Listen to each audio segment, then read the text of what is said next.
Good morning po. Ipapakita lang po namin sa inyo yung aming ginawa dito.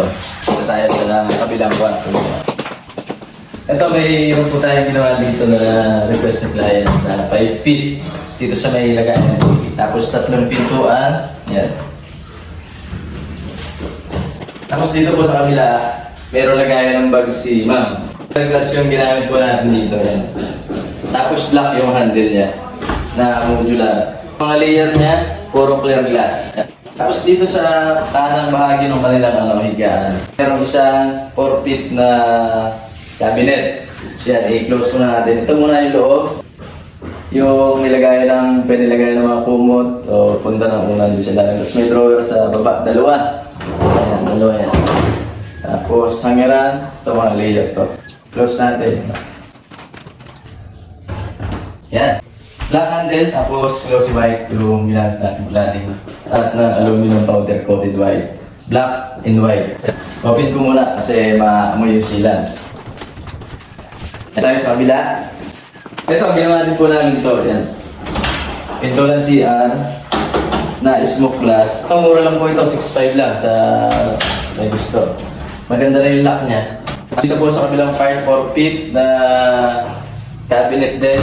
Pares po ng design doon sa kabila. Pares lang ang design niya doon. Yan. Ikabila sila na 4 feet. So yan.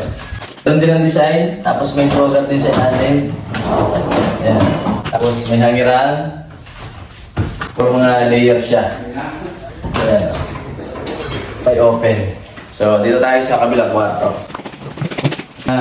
Pare-pares yung design nila, pero yung size nga lang pinagkaiba. Kasi dito isang karaso lang, so 5 feet yung request ni client ay lagay dito. Ayan. Ganun pa rin yung design. Black handle, glossy white. May hangiran, tapos puro layer dun sa kabila. Tapos ito, may mga drawer na dalawa. Ayan. Doon taas, ganun pa rin. Ayan. Okay, doon tayo sa kabila. Ito, pares din yung design niya, isang pinto, isang lang din, isang cabinet. Pero 5 feet yung haba niya. Same lang yung design, pare-parehas. Ayan, or mga black yung handle. Ayan, hangiran. Tapos may mga drawer yan. Eh, sama na rin natin yung ating cabinet na ginawa yung kitchen cabinet. So ito po yung kitchen cabinet natin, hanging cabinet. Yan. Tapos yung ilalim ng lababo. Ito na una po namin itong gawin. Sinunod lang ni client yung mga aparador. Magkakasama yun, tsaka itong pantry. Yan. Ito. Tapos, yun.